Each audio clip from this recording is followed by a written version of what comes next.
los poderes económicos, las corporaciones privadas siempre han considerado que los recursos existentes en territorios indígenas, como el petróleo, las minas, la madera, los recursos de la biodiversidad, el recurso agua y otros recursos importantes, es propiedad de ellos.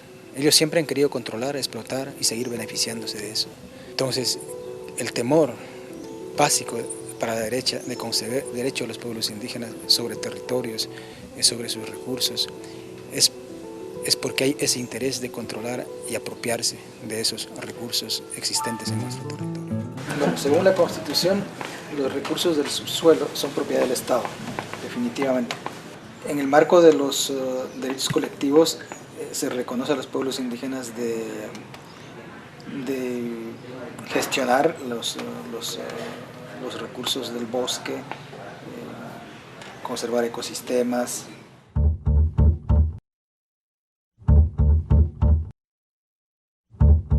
El modelo continúa siendo un modelo extractivista de tendencia capitalista.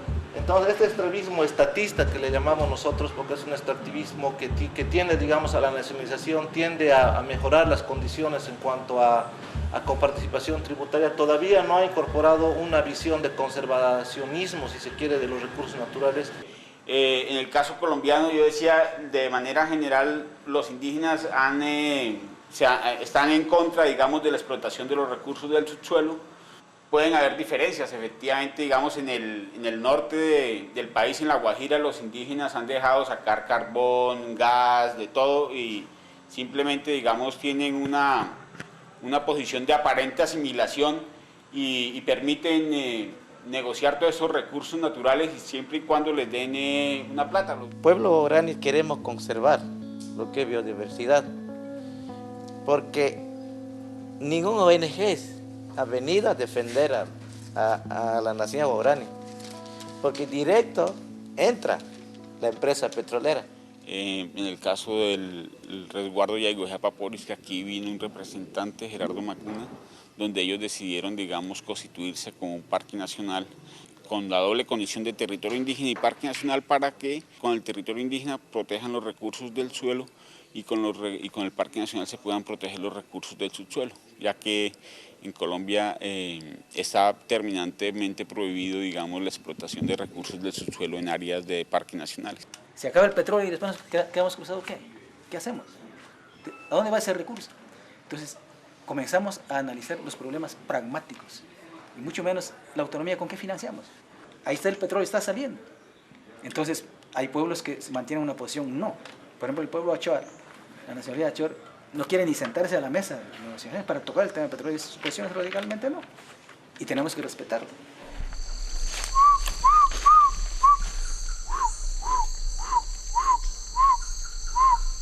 Sobre todo se ve la no aplicación del derecho a la consulta previa a los pueblos indígenas bajo estándares que están reconocidos en nuestra reciente Constitución, pero también están en el derecho internacional. Que solo a un grupito nomás le estaban dando, y eso que no le estaban consultando, sino como un tipo taller le estaban haciendo. O sea que ellos venían y escuchaban y así podían legalizar o lo que querían hacer. A veces no hay voluntad de los ministerios o de las autoridades competentes de llevar a cabo estas consultas, pero muchas veces el pueblo indígena, que si bien no lo puede hacer en los marcos formales, una consulta que contemple recursos, contemple institucionalidad, hay presión desde la organización para que muchas veces el Estado vaya a hacer la ejecución de la consulta. No nos hemos puesto de acuerdo todas las naciones en el país para negociar con el Estado la implementación, la aprobación y promulgación de una ley sobre la consulta que tenemos. Está establecido en la Constitución, está establecido en los tratados internacionales, pero ahí nos ha faltado ese poder entre todos de sentarnos a conjuncionar nuestras ideas y visiones diferentes que tenemos sobre el tema. Ustedes nos dijeron, bueno, ¿usted qué piensa de los servicios ambientales?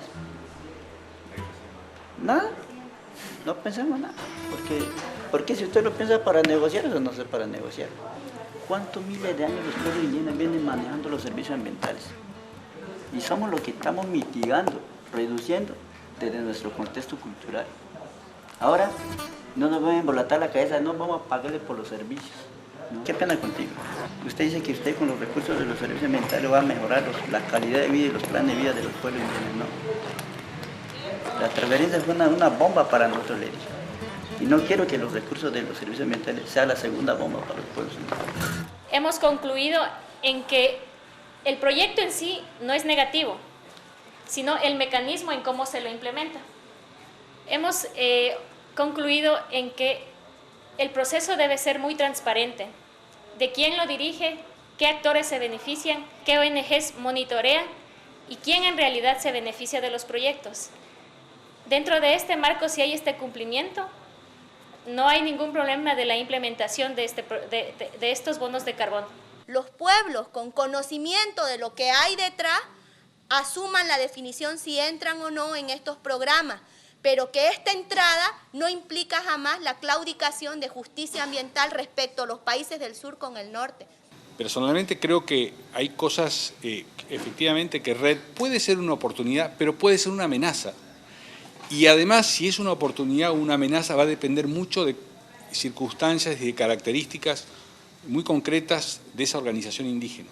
Lo que los compañeros concluyen es que frente a los proyectos de carbono, los megaproyectos hidroeléctricas, el caso de las madereras, piden que estos gobiernos progresistas respeten el derecho a la vida y el ejercicio libre de la autodeterminación.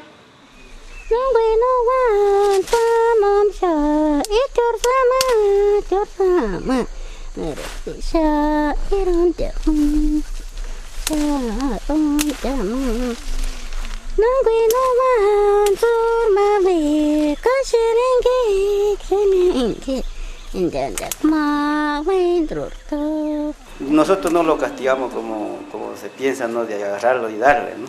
Entonces, según el delito que ellos hagan. La visión no es sancionar por sancionar, sobre todo la preocupación principal es la recuperación. Y ellos dicen, nosotros queremos nomás que nos arregle aquí en la comunidad, no queremos ir más allá. Entonces van a ser sancionados o pagan su multa. ¿Qué prefiere usted? Aquí hay para trabajar, lo va a limpiar esto, o si no, usted paga su multa. Entonces, si él no quiere pagar, él pide la sanción. No, yo quiero que me sancionen. ¿Ya? Entonces, al pedido de esa persona, entonces decimos cuánto le podemos dar. Si no puede resolver el problema, la autoridad comunal tiene que pasar directamente al capitán grande que llamamos nosotros. Bueno, en caso contrario, no puede arreglar ese tema, el problema del capitán grande pasa directamente a la organización. Entonces son 3 pasos fundamentales que nosotros en el norte amazónico se utiliza. Entonces, no funcionan estos 3 poderes dentro del pueblo indígena, entonces prácticamente se pasa a la justicia ordinaria.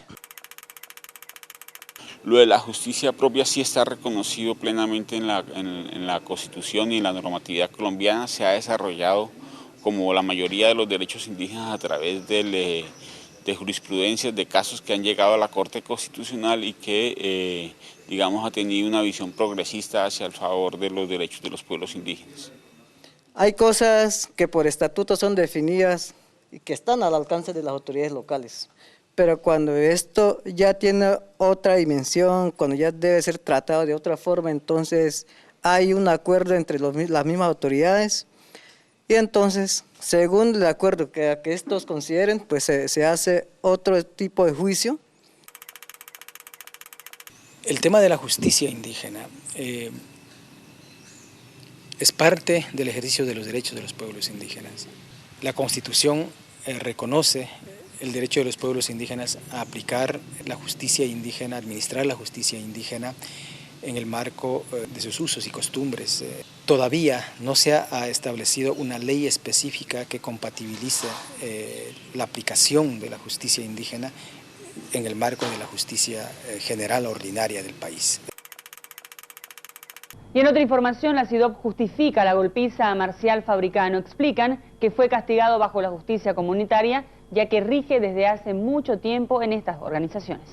Por las acciones que de manera reiterada fueron realizadas por Marcial Fabricano en contra de nuestras organizaciones indígenas, las mismas que incluso lesionaron intereses económicos. En el marco de la actual constitución política del Estado, la jurisdicción indígena goza del reconocimiento y se garantiza su ejercicio facultando a las autoridades naturales la administración de justicia. Hemos observado que entidades y personas interesadas pretenden criminalizar tanto a las autoridades naturales y a los hechos conocidos. En la actual Constitución, uno de los temas fundamentales es que la Constitución dice que hay igual jerarquía entre los derechos, ¿no? Entre el derecho de la jurisdicción indígena originaria campesina, el derecho de la jurisdicción de la justicia ordinaria, de la jurisdicción agroambiental y de las jurisdicciones especiales.